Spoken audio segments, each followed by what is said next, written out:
భారతదేశంలో ప్రధానంగా రెండు పార్టీలు ఉన్నాయి. ఒకటి కాంగ్రెస్, ఒకటి బీజేపీ. కాంగ్రెస్కి ఓటేసిన వాళ్ళు ఉన్నారు, బీజేపీకి ఓటేసిన వాళ్ళు ఉన్నారు. కానీ బీజేపీ గెలిచింది, మోడీ గారు ప్రధానమంత్రి అయ్యారు. కాంగ్రెస్కి ఓటేసిన వాడికి కూడా ఇప్పుడు ప్రధానమంత్రి ఎవరు? మోడీ గారే ప్రధానమంత్రి. నీకు ఇష్టం ఉన్నా లేకపోయినా, నీకు నచ్చినా నచ్చకపోయినా, నువ్వు నాయకుడు అనుకున్నా అనుకోకపోయినా, నీకు ఎవరు ప్రధానమంత్రి? మోడీయే ప్రధానమంత్రి. అలాగే మనుషులకు ఇష్టం ఉన్నా లేకపోయినా, మనుషులు పూజించినా పూజించకపోయినా, వాళ్ళు ఎవరు పూజించినా, ఎవరిని వెంబడించినా, ఎవరిని చేసినా, లోకమంతటికి ఒకే ఒక్క దేవుడు, ఆయన యేసుక్రీస్తు.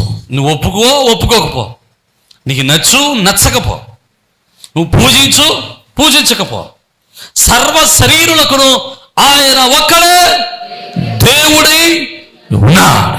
ఆయన సర్వ శరీరులను ఏలుబడి చేస్తూ ఉన్నాడు. సర్వ శరీరం అధికారం కలిగిన వాడుగా ఉన్నాడు.